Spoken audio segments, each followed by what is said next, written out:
that day and the next day, something I think is very important is that Paul had talked to Joel that night on that Sunday, and Joel basically had told him that no, spiritual wifery exists, and this is real, and this is what's happening, and you should be okay sharing your wife. This is the doctrine you shared with me. This was Eric Smith, Joel Gervine. Yes, they both agreed with this. They shared with me that the way that eternal marriage works is that we are all married to each other in heaven, and basically we just decide who we're going to procreate with or have spiritual children with, but we're all married to each other. A lot of these teachings came from Eric Smith, because he was known in the group as a very insightful. He was Isaiah in a previous life. He was Isaiah. So he's very doctrinally sound, quote unquote. Yeah. And when we're talking about sharing spouses, are we talking about right now in our mortal? They were practicing it. Let's just say that. I'm sure. That's what they insinuated, yes, right? That's the next step is if you accept the spiritual doctrine, well, then let's just live it right now. Yeah. Yes. And that was where this was headed, right? With Joel. That's why he was grooming me. That's where this was headed. Because another pattern that happens with these people is that we noticed a lot of their spouses were supposed to die. So when no one was married to their eternal companion. Julie said that. Yeah, he was supposed to. We know that Tammy was supposed to. Tammy was supposed to. Absolutely. Carl was supposed to. Yes. Joel's. Yeah, absolutely. Joel told me that his wife was supposed to. The woman supports the husband and just listens to what he says. Absolutely. And that's how I sense the Tammy and Chad Daybell relationship. I think so. Yeah, I agree with what you just said there. The way. That's why they didn't make it. I can tell you at least a handful of other couples that have gotten divorced. They did have affairs. Obviously, people died. This doctrine was so dangerous. And the way they were going about it was just another normal, everyday conversation. So what you've heard described is that Julie Rowe and Chad Daybell were promoting a form of spiritual wifery that is identical to the 18th century spiritual leader called Jacob Cochran. Jacob Cochran's form of spiritual wifery has been stated by some to have influenced the type of polygamy that John C. Bennett was practicing in Nauvoo when Joseph Smith excommunicated John C. Bennett. But let's look at the Wikipedia entry for Jacob Cochran. Was said to have promoted the restoration of the Apostolic Christian Church, just like Brigham Young's Utah Mormon Church. Another apostolic church is the Catholic Church, which they claim was started by their 12 apostles. And just like the Mormons, the Catholic Church history is just filled with murder, war, and trafficking of children through baby farming, or they call it polygamy. Cochran dismissed traditional concepts of marriage, citing passages in the Bible where 7 wives shared 1 man. As early as 1818 to 1819, the group was referring to spiritual wifery. Cochran would assign women to the men since legal marriages were not considered valid. He would also shift these women between men as he saw fit and as their prophet. He was said to have about half of the women in the group were at one time assigned to him. Now, you might say, well, the only difference in the Chad Daybell and Julie Rowe, a lot of people start ending up dead. Well, that appeared to happen in Nauvoo.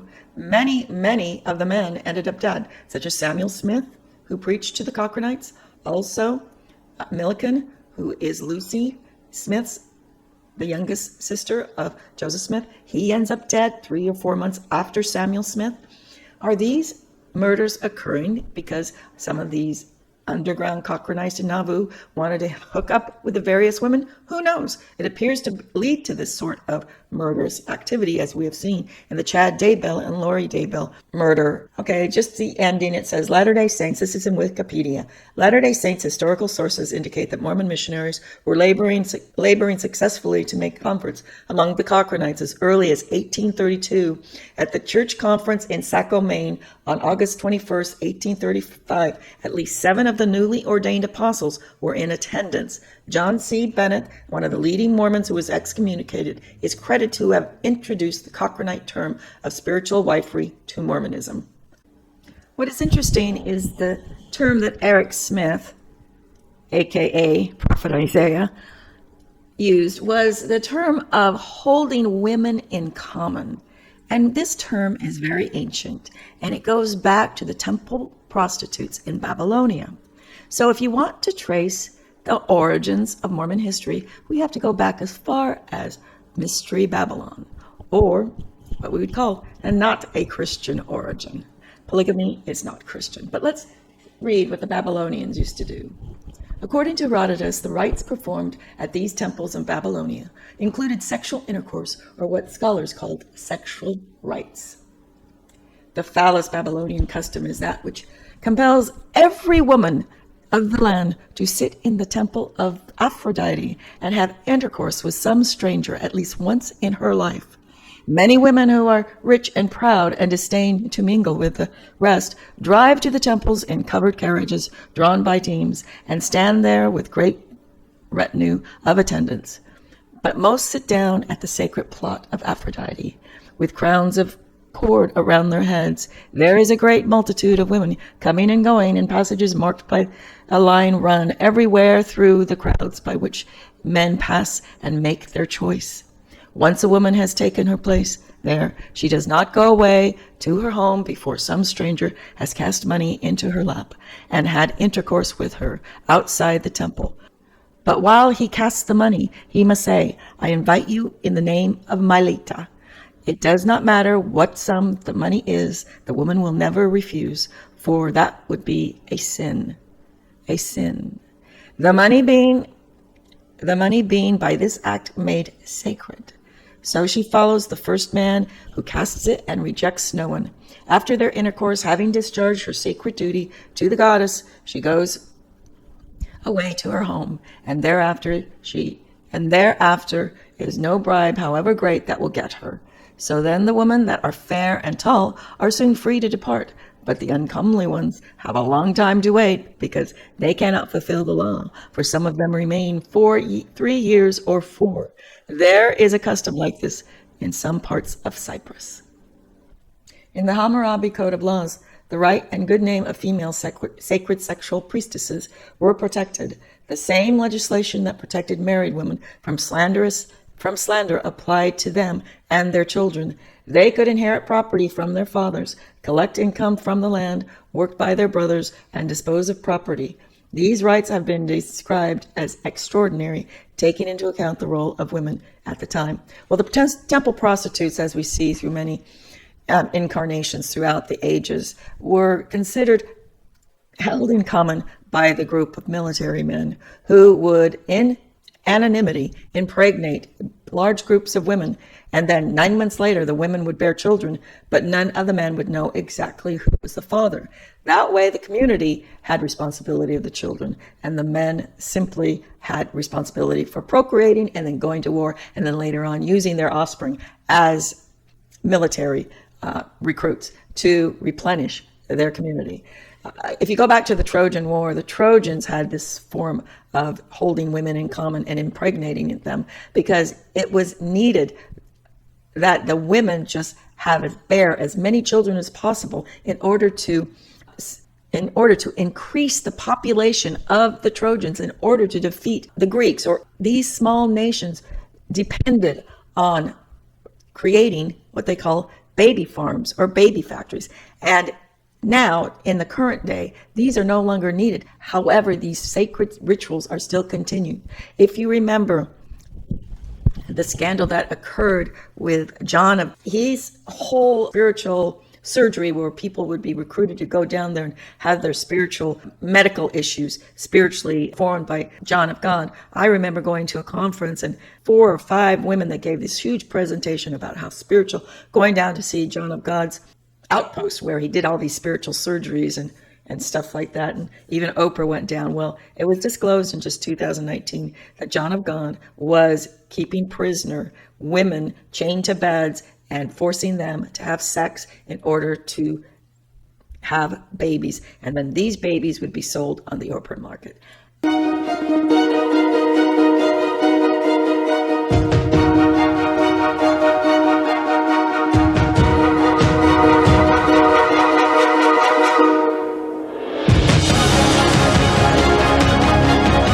One of the most famous spiritual healers in the world rarely talks to anyone on camera.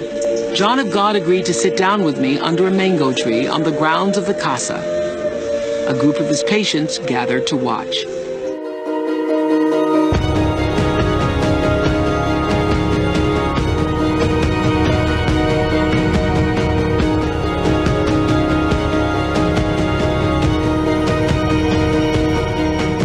father is a monster. He took me to his room, took my clothes off, and I found it very strange. Then I asked him, "What are you doing?" And he said, "I'm going to perform a spiritual work on you." That's when all hell broke loose in my life. A friend of mine introduced me to John of God. 3 months after I joined, he started abusing me. I was 16. He'd take my panties off and do it. That's how I got pregnant. I asked for his help and he gave me some medicine. I thought it was a form of treatment, but it was meant to kill my baby.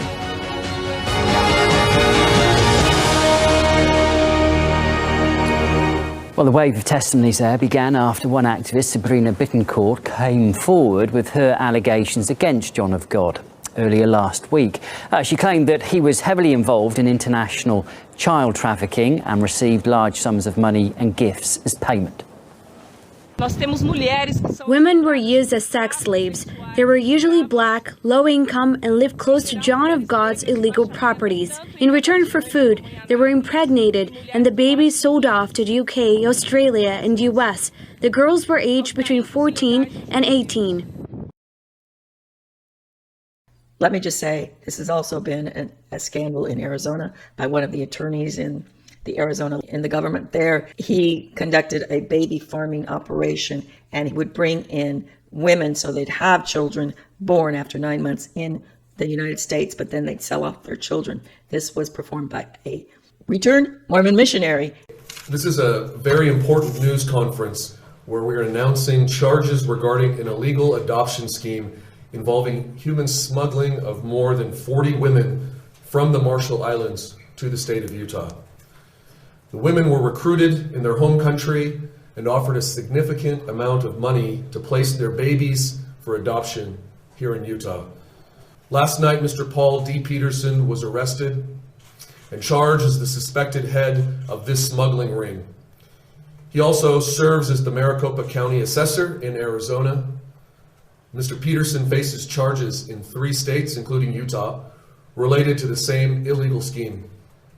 Because these are proper business practices that they simply disagree, that we clearly disagree with in the process. And we'll have an opportunity to do that in front of 12 people, in front of in a different court. Last night, prior to the arrest, or right at the time we arrested Mr. Peterson, we executed a number of search warrants here in the Valley. And at one of the locations where the search warrant was executed, there were 8 additional Marshallese women there who were all pregnant at the time. It is alleged that Mr. Peterson would charge about $35,000 for you to adopt a child from his agency. He would pay these Marshallese women around $10,000 on some occasions, but then siphon money off the top of that for health care, for housing, transportation, and other things. And he is presently being incarcerated. But you see, this just contaminates all of these organized religions based on these Babylonian sacred rites. And Mormonism is a Babylonian sacred ritualized religion, just like the Catholic Church. The Jewish Christian church was based on agriculture out of Egypt, wheat and agriculture. The women in the temples didn't perform sexual rites. They performed astronomical calculations in order to guide the community and guide the men in when to plant seeds, when the Nile was going to rise, when to go, when the skies were going to be clear for sailing. It was a completely different form of temple. Nation who bases their economy on war has to reproduce through these sexual manufacturing, farming, polygamous organizations. They have to replenish future military men who are going to be killed off. Whereas if you are an agricultural, peaceful civilization like ancient Egypt was, you needed just to be able to supply food for your community. War was the last thing on your mind because you were cooperative. And you also cooperated in trading with other countries in finer goods. A country was supposed to, a civilization was supposed to feed itself, but also then the finer goods you would trade with India. You'd get gold from certain areas in the Mediterranean. You'd get beautiful blue pottery. This was open trading, cooperative trading versus this militaristic Babylonian war machine that arose, I believe, after the fall of ancient Egypt. And it became institutionalized with the Catholic Church in Rome, who brought together the Babylonian church within the Old Testament, tried to fuse it with the New Testament, which was Egyptian, but then slowly have been polluting the entire New Testament, except that the Sermon on the Mount has been preserved. And the Sermon on the Mount dates back long before Christ. It was found in the fragments of the Sermon on the Mount was found in the Essene community in the Dead Sea Scrolls. So the Sermon on the Mount is not a quote-unquote solely Christian. It is a Jewish sermon, Egyptian sermon, an early Egyptian, Jewish, Christian sermon. And again, Horus is Jesus. Jesus is Horus. Jesus and Horus save all of humanity through feeding humanity. And yes, Jesus did die and was resurrected on the cross when the earth was hit by a huge energy field that came through and threw it off its axis. You want to read Velikovsky, all our myths recount how the earth fell and huge cataclysms occurred, killing off and dying off all the dinosaurs and all the humans that probably lived on the surface. Only those that were preserved were those living underground who crawled out later on and decided just to kill everyone. So that is where organized religion comes from. It's really a war religion based on scarcity. There's never enough. If you're born in the Tibet, cold tundra of the Greenland and the Alps, and there's just never enough food. So you have to go down into the valleys and steal it. That's basically where this whole militaristic Babylonian, we're going to rule the earth because we're going to steal everything the earth has produced. And part of the earth's production are the gentle people that do all the agriculture, that feed all the children. Okay, we've got these kind of maniacal psychopaths that come down from the mountains like Thor, like a Thor person, and they want to kill everyone off because they want to steal it, because they don't know how to produce their own food and civilization. They only know how to parasite or to be parasites of civilization.